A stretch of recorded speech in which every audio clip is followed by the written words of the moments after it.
अस्सलामुअलैकुम फ्रेंड्स। तो कैसे आप सब लोग? उम्मीद है सब लोग खैरियत से होंगे, आफियत से होंगे। तो आज हमारा पार्ट नंबर 23 है एमसीक्यू स्टैटिस्टिक्स के, जिसमें हमने वाइटल स्टैटिस्टिक्स के टॉप 25 एमसीक्यूज डिस्कस करने हैं। तो आज ये वाइटल स्टैटिस्टिक्स का पार्ट नंबर 2 होगा। तो चलिए, इससे पहले वाइटल स्टैटिस्टिक्स में मैंने एक और एमसीक्यू वीडियो दिया था आपको, वो भी देख लीजिए, वो बहुत ही इंपॉर्टेंट है। तो चलिए आज का वीडियो स्टार्ट करते हैं। सबसे पहले अगर आप चैनल पे नए हैं, आप सब चैनल को सब्सक्राइब कर दीजिए, और वीडियो अगर पसंद आ जाए तो लाइक कीजिए और शेयर कीजिए अपने फ्रेंड्स के साथ। तो हमारे स्क्रीन पे क्वेश्चन आपको दिख रहा होगा। तो क्वेश्चन है आपकी स्क्रीन पे, age specific mortality rates fails to reveal. ठीक है, तो ये आपका क्वेश्चन है, एज स्पेसिफिक मोर्टेलिटी रेट। देखिए, सबसे पहले आपको ये पता होनी चाहिए कि एज स्पेसिफिक मोर्टेलिटी रेट होता क्या है। अगर आपको प्रॉपरली पता है एज स्पेसिफिक मोर्टेलिटी रेट के बारे में, तो ही आप इसको बता सकते हो कि इसका आंसर क्या आ जाएगा। देखिए, अगर आपने एज स्पेसिफिक मोर्टेलिटी रेट पढ़ा होगा, सबसे पहले मैं आपको उसकी डेफिनेशन बता देता हूं कि एज स्पेसिफिक मोर्टेलिटी रेट किसके बराबर होता है। तो ये लिख लीजिए आप। तो वो होता है बराबर हमारे पास age specific ASMR, age specific mortality rate, वो होता है बराबर हमारे पास number of deaths in particular age group,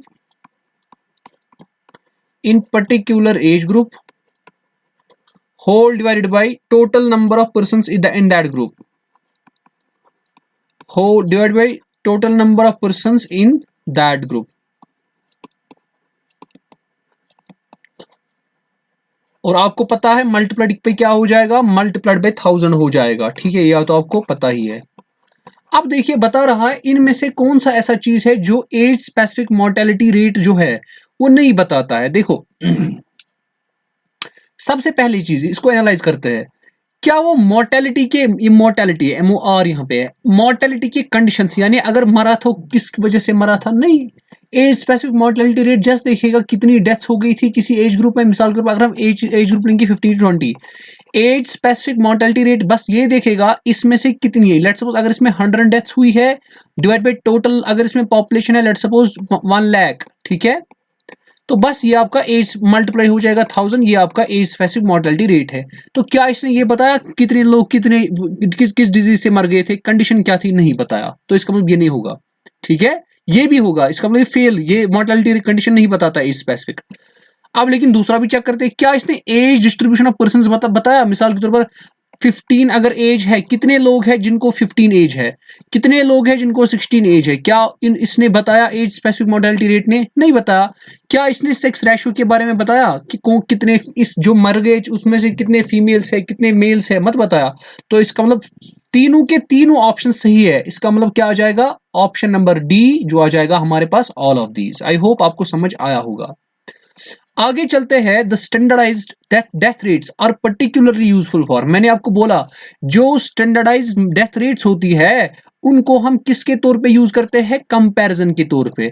लेकिन अब कंपैरिजन यहां पे दो तरह क्या दिया है, ठीक है, comparison the death rates of two regions या comparing the death rates in males and females. याद रखोगे, जो स्टैंडर्डाइज्ड डेथ रेट्स होती है उनको हम कंपैरिजन के तौर पर इस्तेमाल करते हैं, डेथ रेट्स की कंपैरिजन का। लेकिन रीजन नंबर 1 और रीजन नंबर 2 की डेथ रेट्स को कंपेयर करने के लिए, ना कि मेल्स और फीमेल्स को कंपेयर करने के लिए। ठीक है, तो इसका करेक्ट ऑप्शन क्या बन जाएगा, ऑप्शन नंबर ए इसका करेक्ट आंसर आ जाएगा। चलिए आगे। अब देख लीजिए, fertility rates mainly depends on, देखिए बताता है फर्टिलिटी रेट जो होता है ना, ये जनने की रेट, जनने की स्पीड किस पे डिपेंड करता है। लेकिन मेनली भी देखिए एग्जामिनेशन में एक एक पॉइंट इंपॉर्टेंट होता है। अब देख लीजिए क्या बता रहा है, टोटल फीमेल पॉपुलेशन नंबर 1। क्या देखो, जितनी, देखो सबसे पहले आपको ये रखना है, जितने फीमेल पॉपुलेशन ज्यादा होंगे उतनी फर्टिलिटी तो बढ़ेगी ना। टोटल पॉपुलेशन, देखो जितनी पॉपुलेशन ज्यादा होगी उसी के हिसाब से फर्टिलिटी भी ज्यादा होगी। अच्छा, female population of bearing age, जितनी बियरिंग एज के फीमेल पॉपुलेशन ज्यादा होगी उतनी तो फर्टिलिटी रेट बढ़ेगी ना। लेकिन असल में फर्टिलिटी का लास्ट डायरेक्टली क्या होता है, मतलब किससे एक्चुअली, ये तो हो गया मतलब इनसे बढ़ेगी, लेकिन वो तब बढ़ेगी जब जनेगा कोई, मतलब जब नया बेबी आ जाएगा दुनिया में, है ना, जब कोई नया इंसान आएगा दुनिया में। लेकिन इसका मतलब फर्टिलिटी जो है ये डायरेक्टली लिंक है बेबी के साथ। बेबी आ गया फर्टिलिटी बढ़ जाएगी, है ना, या इसको बोलते बेबी पे डिपेंड है, बेबी आएगा या नहीं आएगा। अब इन तीनों पर तो डिपेंड है ये, लेकिन ये बोलता है मेनली बताता है number of newly born babies, उस पर तो डायरेक्टली डिपेंड है। जितने न्यूली इसका मतलब इन पर भी डिपेंड था, लेकिन मेनली नहीं था डिपेंड, मेनली असल में फिर करेगा इस पर डिपेंड, डी पर। देखिए ऑप्शन कैसे आपको चूज करने होते हैं एग्जामिनेशन में। तो चलिए ये आपका थर्ड क्वेश्चन था, आगे चलते हैं हम नेक्स्ट क्वेश्चन पे। Gross reproductive rate is gross in the sense that, तो ये आप मुझे कमेंट सेक्शन में बताइए इसका आंसर क्या बनेगा। Gross reproductive rate is gross in a sense that it is basis hypothetical, it is based on clumsy grounds, it is based on unrealistic assumptions, या ऑल ऑफ द अबव। नीचे दिए गए comment section में आप मुझे बता सकते हैं। और इसके बाद हमारा एक और पार्ट होगा जिसमें हम और 25 एमसीक्यूज लाएंगे आपके लिए वाइटल स्टैटिस्टिक्स के लिए, ठीक है। तो चलिए, the main drawback of gross reproductive rate, देखो GRR, इसका मेन ड्रॉबैक क्या है। देखिए अगर आपको मैं ग्रॉस रिप्रोडक्टिव रेट का मेन ड्रॉबैक बताता हूं ना, देखिए ये क्या बताता है। देखिए एक एज होती है उसको बोलते हैं फिसेंडिटी एज, क्या बोलते हैं उसको, हम बोलते हैं, इसको बायोलॉजी वाले भी जानते होंगे, फिसेंडिटी एज, ठीक है। ये क्या होता है असल में, सबसे पहले फिसेंडिटी को समझो। फिसेंडिटी होता है प्रोबेबिलिटी ऑफ अचीविंग, ठीक है, पहले मैं लिख लेता हूं उसके बाद समझाता हूं। Probability of achieving A live birth with in a single cycle, तो हमें पता है जो भी फीमेल्स होती है उनमें एक टेंडेंसी होती है हर एक साइकिल में, ठीक है, हर एक साइकिल में कितनी प्रोबेबिलिटी है ताकि एक नई बर्थ हो जाए, उसको बोलते हैं फिसेंडिटी। इस एज में, फिसेंडिटी एज में गर्ल्स की फर्टिलिटी ज्यादा होती है, ठीक है, उनकी फर्टिलिटी क्या होती है, ज्यादा होती है। लेकिन जो ग्रॉस रिप्रोडक्टिव रेट है ये एज्यूम करता है कि फीमेल चाइल्ड्स कोई भी ऐसा फीमेल चाइल्ड्स नहीं होगा, ऐसा वो नहीं मरेगा, कोई भी ऐसा फीमेल चाइल्ड नहीं, उसकी डेथ नहीं होगी। कब तक, जब तक कि ना फिसेंडिटी एज निकल जाए। तो ये इसकी क्या है, एजम्पशन है। तो ये लिख लीजिए, assumption of no mortality of female children until their fecundity age. Fecundity age तक, जब तक एक फीमेल में फिसेंडिटी एज होगी तब तक वो फीमेल चिल्ड्रन मॉर्टल नहीं बन जाएगा, यानी वो उसकी डेथ नहीं हो जाएगी। ये किसने एज्यूम किया, किसने एज्यूम किया था, ग्रॉस रिप्रोडक्टिव रेट में। और यही इसकी ड्रॉबैक है। ये तो जाहिर सी बात है, ये कहां पॉसिबल है, उससे पहले भी तो एज, गर्ल्स के एज मरते हैं ना, उससे पहले भी तो फीमेल्स होते हैं जो फिसेंडिटी एज में ही होते हैं, अभी वो तो उनकी डेथ होती है। तो इसका मतलब ये इसकी बड़ी ड्रॉबैक थी। याद रखना है फिसेंडिटी एज पहले पता होना चाहिए आपको क्या होता है, वो मैंने आपको एक्सप्लेन करवा दिया। तो चलिए ये हमारे पास आगे चलते हैं, ये हमारे पास third, fourth and fifth question था ये, ठीक है। आगे चलते हैं नेक्स्ट क्वेश्चन पे, हमारे अगले क्वेश्चन पे, क्वेश्चन नंबर 6। अच्छा जी, ये हमारा 6th हो गया, 7th हो गया, 8th हो गया। बता दीजिए the relation between NRR and GRR। Sir NRR क्या होता है, NRR होता है net reproductive rate. Sir GRR क्या होता है, GRR होता है ग्रॉस रिप्रोडक्टिव रेट। इनमें क्या रिलेशन है, देखिए हमेशा आपको याद रखना है, ये जो NRR है, ये कभी भी ये ऐसा हो ही नहीं सकता कि ये GRR से बड़ा हो, कभी नहीं, ऐसा हो ही नहीं सकता। This is not possible, this is not possible. NRR कभी भी नहीं GRR के बराबर होता है। हाँ, NRR जो है ये नेट रिप्रोडक्टिव रेट, ये लेस देन हो सकता है GRR को, और किसी किसी केस में इक्वल भी होता है, लेकिन ज्यादातर NRR GRR के लेस देन होता है। देखिए आप option, NRR and GRR usually equal, usually मैंने बोला ना नहीं होते इक्वल, कभी कभार, वैसे तो होंगे नहीं इक्वल, मैं बोल रहा अगर होंगे भी तो बहुत rare. NRR can never exceed GRR, यही तो ऑप्शन है। देखिए NRR GRR से बड़ा हो ही नहीं सकता, इसका मतलब ऑप्शन नंबर बी इसका करेक्ट आंसर होगा। अब देख लीजिए यहाँ पे थोड़ा इंप्रूव करने करेक्ट करने की जरूरत है, क्योंकि यहाँ पे सवाल में थोड़ा डेट्स गलत दिए हैं, ठीक है। To improve upon the registration of vital statistics in India, देखिए the central government appointed a committee in 1948, ये 1948 नहीं है, ये 1946 है। सबसे पहले इसको करेक्ट कीजिए, ये 1946 है। देखिए मैं आपको बताता चलूं, यहाँ पे थोड़ा ज्ञान बांटू मैं आपको। 1946 में सेंट्रल गवर्नमेंट ने एक कमेटी अपॉइंट की थी जिसका नाम था BHORE, बोर कमेटी।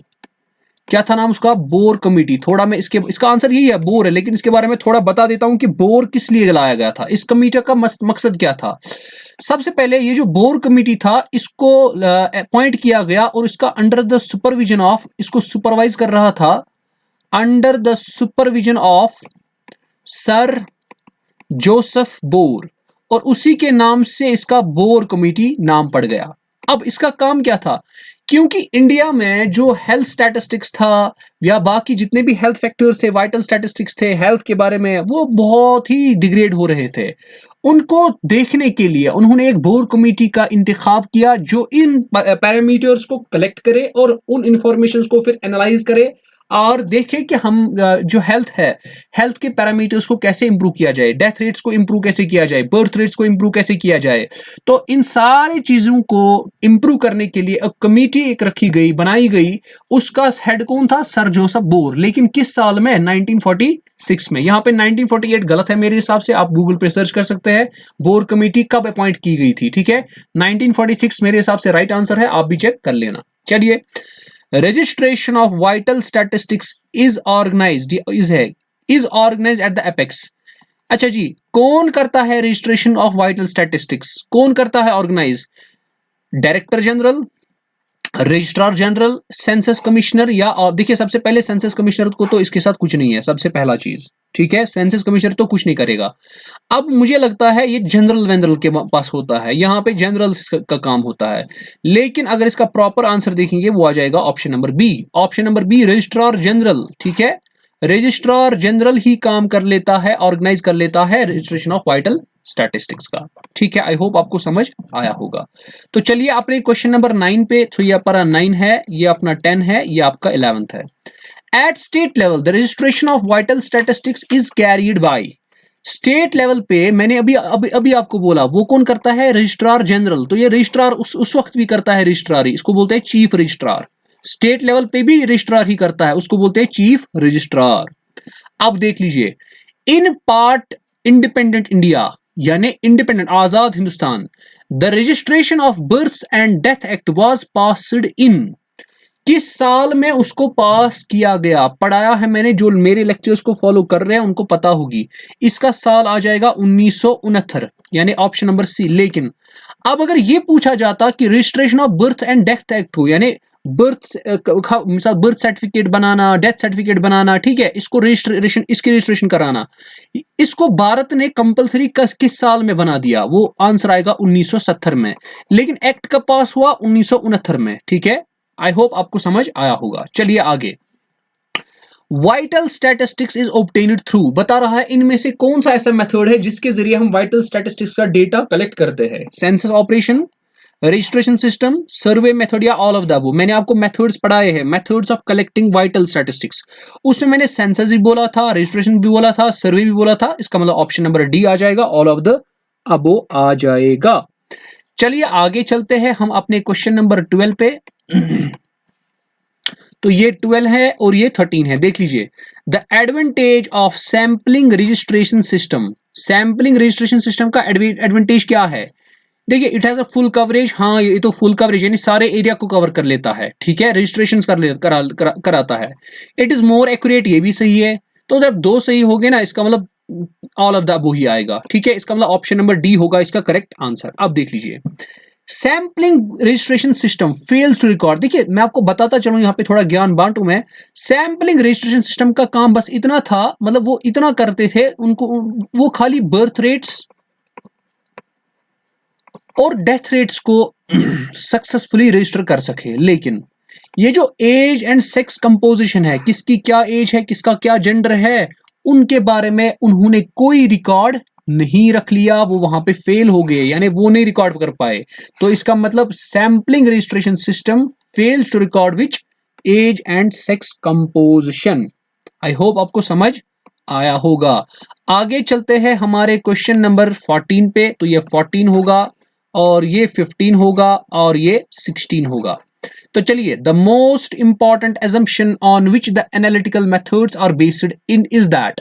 सबसे पहले पिछली बार भी मुझे किसी ने पूछा था सर एनालिटिकल मेथड्स क्या होते हैं। देखिए, एनालिटिकल मेथड्स वो मेथड्स होते हैं जो गवर्नमेंट या रिकॉग्नाइज्ड इंस्टीट्यूट्स, ठीक है, या हायर अथॉरिटीज, यानी जो ऑफिशियल्स होते हैं ना, वो मेथड जो अप्लाई यूज करते हैं ना किसी डेटा पे, उसको बोलते हैं एनालिटिकल मेथड। ठीक है, तो उन एनालिटिकल मेथड्स का यहाँ पे बता रहा है वो किस पे बेस होते हैं। वो जो एनालिटिकल मेथड्स होते हैं वो किस पे बेस होते हैं? क्या वो इस पे बेस होते हैं कि पॉपुलेशन स्टैग्नेंट है, यानी ना ही बढ़ रही है ना ही घट रही है? नहीं, ऐसा नहीं हो सकता ना। क्या वो इस पे बेस है the population grows at a constant rate? हाँ, यही है इसका आंसर। ये एनालिटिकल मेथड्स का एजम्पशन है कि पॉपुलेशन जो है ना, वो जितना जितना टाइम बढ़ता है पॉपुलेशन भी बढ़ती रहती है एट कांस्टेंट रेट। ऐसा नहीं कि इरेगुलर रेट पे, डेफिनेट रेट पे, कांस्टेंट रेट पे। ठीक है, तो इसका option number B. Crude death rate, देखिए क्रूड डेथ रेट है, ये एक्सप्रेस करता है सिंपली रेशियो प्रोवाइड। देखिए, सबसे पहले क्रूड क्या मतलब? क्रूड सबकी डेथ देगा, चाहे वो जिस एज ग्रुप की है, चाहे वो बेबी होगा, चाहे वो फीटल होगा, चाहे वो कुछ भी होगा, सारों की क्या देता है वो बताएगा डेथ रेट्स, है ना। अब देखो, क्या वो ये बताएगा द प्रोबेबिलिटी ऑफ बेबीज बॉर्नड? बॉर्नड कहां बनाए बताएगा? बेबीज बॉर्नड तो नहीं बताएगा ना, क्योंकि ये डेथ रेट है। डेथ रेट में हम देखते हैं डेथ्स को, लेकिन इसने बताया और डेड। हाँ, प्रोबेबिलिटीज बॉर्न तो नहीं बनाए बताएगा, लेकिन बेबीज डेड तो बताएगा ना। हाँ, वो बताएगा कितने प्रोबेबिलिटी चांसेस है कि डेड हो गए हैं करंट ईयर में, ठीक है, किसी ईयर में, तो ये बताएगा। हाँ, the probability of foetal death, हाँ ये भी तो बताएगा ना कितने फीटल डेथ्स हो गए हैं। अब आप मुझे कमेंट सेक्शन में बताइए फीटल डेथ क्या होता है, फीटस क्या होता है, ये बायोलॉजी वाले अच्छे से जानते हैं। तो फीटल डेथ की प्रोबेबिलिटी भी तो वही बारे बताएगा। अब the probability of dying of a person during the year, तो सारे पर्सन की डाइंग की प्रोबेबिलिटी भी तो क्रूड डेथ रेट ही बताएगा ना। इसका मतलब ये हो गया, ये ऑप्शन नंबर डी इसका करेक्ट आंसर होगा। The fertility of women in India is maximum in the age group of, इनमें से कौन सा ऐसा एज ग्रुप है जिसमें भारत में फर्टिलिटी ऑफ महिला की जो फर्टिलिटी है तो वो ज्यादा समझी जाती है? तो इसका आंसर जो है बेटा वो बनेगा आपके पास 25 to 29। ठीक है, इसका आंसर है 25 से 29 साल की जो महिला होती है उसको भारत में समझा जाता है कि इन महिलाओं की फर्टिलिटी जो है वो सबसे ऊपर है। ठीक है, उसके बाद फर्टिलिटी का डिक्रीज होता है, ऐसा भारत का कहना है। ठीक है, तो चलिए आगे चलते हैं। हमें अब क्वेश्चन नंबर 17 करना है, तो चलिए क्वेश्चन नंबर 17 की ओर। तो ये आपका 17 है और ये आपका 18 है, ये 19 है और ये 20 है। चलिए the age specific death rate of babies, ये बेबीज है, babies of age less than 1 year. अब जिन्होंने मेरे लेक्चर्स पढ़े हैं उनको पता है, जो बेबीज 1 साल से पहले मरते हैं, डेथ होती है उनकी डेथ रेट को, उन बेबीज को सबसे पहले क्या बोलते हैं? जो 1 साल से पहले मरते हैं, ठीक है, उन बेबीज को बोलते हैं हम इन्फेंट, उनको बोलते हैं इन्फेंट डेथ। क्या बोलते हैं? तो बताइए, जब उनका नाम इन्फेंट डेथ हो गया, जिनकी लेस देन 1 ईयर होती है एज, तो मोर्टेलिटी रेट को क्या बोलेंगे? Infant mortality rate, simple. ठीक है, अब इसी तरह the death rate of babies under 1 month, सबसे पहले आपको पता होना चाहिए जो बेबीज 1 मंथ के अंदर अंदर मर जाते हैं, पहले 1 मंथ में मर जाते हैं जब वो जन्मते हैं, तो उन बेबीज की डेथ को क्या बोला जाता है? सबसे पहले आपको ये पता होना चाहिए, उसको बोलते हैं नियोनेटल। क्या बोलते हैं? Neonatal death. तो इसका मतलब जब इसको नियोनेटल बोला जाएगा तो इसका मतलब जाहिर सी बात है नियोनेटल मॉर्टेलिटी रेट ही आ जाएगा। अब the death rate of women due to delivery of children, देखिए जब एक वुमेन एक चाइल्ड को डिलीवर कर रही होती है उस वक्त जो वुमेन की डेथ रेट होती है उसको क्या कहा जाता है? ये तो आसान है, इसका आप आंसर मुझे कमेंट सेक्शन में जरूर बताइएगा। कमेंट सेक्शन में मुझे इसका आंसर बता दीजिएगा, ये मैं आप पे छोड़ देता हूं। Vital statistics is mainly concerned with, vital statistics में हम किसके साथ ज्यादा कंसर्न रखते हैं? बर्थ्स के साथ? अरे हाँ, डेथ्स के साथ हाँ रखते हैं ना, दोनों के साथ। मैरिज के साथ? हाँ, मैरिज के साथ भी रखते हैं। फर्टिलिटी वर्टिलिटी तो मैरिज के साथ ही आ जाएगा ना। अच्छा, D all of the Abu, इसका मतलब डी होगा इसका करेक्ट आंसर। तो चलिए हम क्वेश्चन नंबर 21 पे आते हैं। Population statistics mainly display record of, देखिए पॉपुलेशन जो है ना, पॉपुलेशन उसमें मेनली किसका रिकॉर्ड आता है पॉपुलेशन स्टैटिस्टिक्स में? फीटल डेथ्स, लेकिन उसमें डेथ्स नहीं आता है, ना ही उसमें मॉर्बिडिटी होती है। मॉर्बिडिटी मैं बताऊंगा आपको अभी। मॉर्बिडिटी होता है रेट ऑफ डिजीज। क्या होता है? Rate of diseases.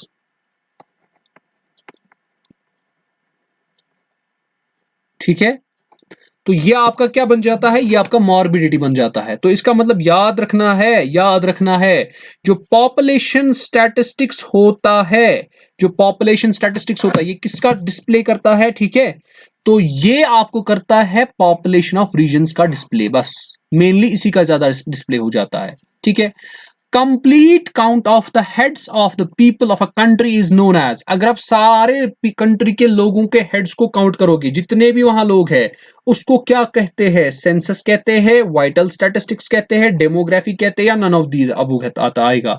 तो इसका आंसर जो है वो सेंसस आ जाएगा। डेमोग्राफी में पढ़ाऊंगा ये क्यों होता है, ठीक है, क्योंकि अभी आपने वो पढ़ा नहीं है, हो सकता है किसी ने पढ़ा हो तो वो कर सकते हैं। Vital statistics throws light on, vital statistics में हम किस पर रोशनियां डालते हैं? Changing pattern of the population during in, यहां पे ज्यूरिंग द पीरियड होगा। ठीक है, विजिबिलिटी ऑफ द रेस, अच्छा, ग्रोथ ऑफ द पॉपुलेशन, अरे भाई तीनों पे तो रखते हैं ना नजर, तीनों पे नजर रखती है, पॉपुलेशन कैसे ग्रो हो रही है, पॉपुलेशन कैसे चेंज हो रही है, और कैसे दौड़ बढ़ रही है आगे। ठीक है, तो ये सारे के सारे क्या है? सारे के सारे सही है, इस पे सारों पर नजर रखी जाती है। तो ये आपका 21 हो गया, 22, 23 और 24। The registration of birth deaths and marriage are, तो बताता है इनकी रजिस्ट्रेशन क्या है? Are a fancy of society, a part of medical reserve, या एक लीगल डॉक्यूमेंट होता है, या ऑल ऑफ द अबव?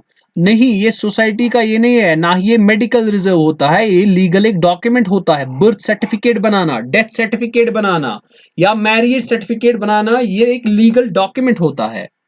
तो आगे हम आते हैं अपने नेक्स्ट क्वेश्चन पे, और इस पार्ट नंबर 23 को हम वाइंड अप करने की कोशिश करते हैं। Vital statistics is greatly utilized by, इनमें से कौन सा ऐसा है जो वाइटल स्टैटिस्टिक्स को ज्यादा यूटिलाइज करते हैं? एक्चुअरीज, एक्चुअरीज होते हैं रिस्क इन फाइनेंस। ठीक है, जब रिस्क देखेंगे हमने इन्वेस्टमेंट्स में कितनी रिस्क है वो कैलकुलेट करेंगे। प्लानर, जो कोई प्लान करते हैं, सोशल रिफॉर्म में आपको पता है, या ऑल ऑफ द वो, इनमें से सारे के सारे लोग जो होते हैं ना वो वाइटल स्टैटिस्टिक्स को यूज करते हैं। तो ये आज आपके बहुत ही इंपॉर्टेंट 25 एमसीक्यूज थे रिगार्डिंग वाइटल स्टैटिस्टिक्स। अभी इंशाल्लाह और आगे एक और एमसीक्यू वीडियो आएगा जिसमें मैं और 25 एमसीक्यू वीडियो आपके लिए लाऊंगा, 25 क्वेश्चंस लाऊंगा एमसीक्यूज।